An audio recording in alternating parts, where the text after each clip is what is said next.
lo que yo sabía desde muy niña es que yo quería tener una voz o una pluma. Yo quería Mm, hablar, quería escribir, quería ver mi nombre escrito, lo quería escuchar o quería escuchar mi voz mm, en algún medio de comunicación, ¿no? Tenía como 6 años y ya grababa mis casetitos con mi hermanita de programas y guau, teníamos, por ahí deben de andar, ¿eh? En algún cassette viejo.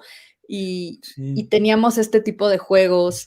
Y ya cuando era yo adolescente, sabía que quería ver mi nombre escrito en algún lugar y ujú, me gustaba mucho la literatura, tenía la intención o el sueño guajiro de ser escritora. ujú, Al final no me fui por ese tema, por el tema de la escritura narrativa o ujú, literaria, pero ujú, sí me fui por el lado del periódico porque en algún momento vi que un escritor que yo admiraba mucho decía que todos los buenos narradores o cronistas habían salido de las filas del periodismo.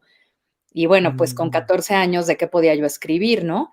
Y lo que se me ocurrió que sería más fácil o menos pretencioso eran los deportes, sobre todo ujú, el fútbol, porque a mi papá le gustaba muchísimo y yo me sentaba muy niña a ver los partidos con él. Esto siempre lo cuento. Veíamos al Real Madrid de Hugo sí, Sánchez, por eso soy fan de Hugo. mm, Y eso creó un vínculo de muchos que tengo con mi papá, pero ese particularmente pues era muy especial para mí. Y justo cuando tenía 14 mm, años, en ese momento en el que estaba como así, sí, inquieta y queriendo hacer cosas, la selección mexicana de ese momento estaba calificando o buscaba el boleto para un mundial después de 8 años de no estar. México ujú, había quedado descalificado de Italia 90 por un tema sí, de burocracia, de corrupción en la burocracia de la federación y el castigo que le impuso la FIFA era no participar 2 años en eventos, no sé si eran 2 o 4, pero no podían ir a ningún lado.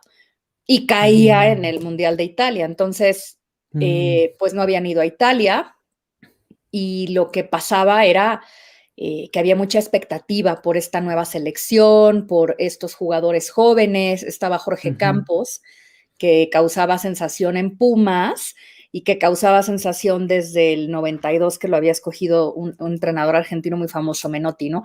Por los colores y todo esto. Entonces estaban haciendo ujú, una generación de futbolistas jóvenes, nuevos, desconocidos, sí, en un momento en el que pues ya los jovencitos o los niños de mi edad empezábamos a identificarnos con estos jugadores nuevos. O sea, queríamos mm, nuevas estrellas, nuevos ídolos. sí, Y simplemente estaba en ebullición, se estaba cocinando algo y yo solo sabía que quería estar ahí. O sea, yo quería ser sí, parte de ese momento, eh, quería ser parte de esa ilusión colectiva de los ujú, aficionados y quería estar. sí, Esa es la única explicación. Quería estar y fui a un sí, partido.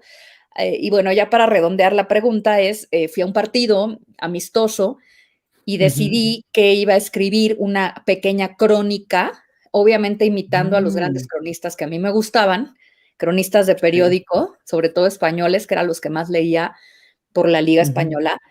Y pues me aventé una crónica muy personal sobre cómo veía yo desde mis ojos infantiles mm, y obviamente femeninos ese partido de fútbol. Lo sí, llevé personalmente a una revista que yo leía, se llamaba Balón, costaba 3 pesos, que mm, era muy barato para una niña como yo, y ujú. le gustó al editor, me la publicó y me empezó a pedir más, y así empecé. Sí.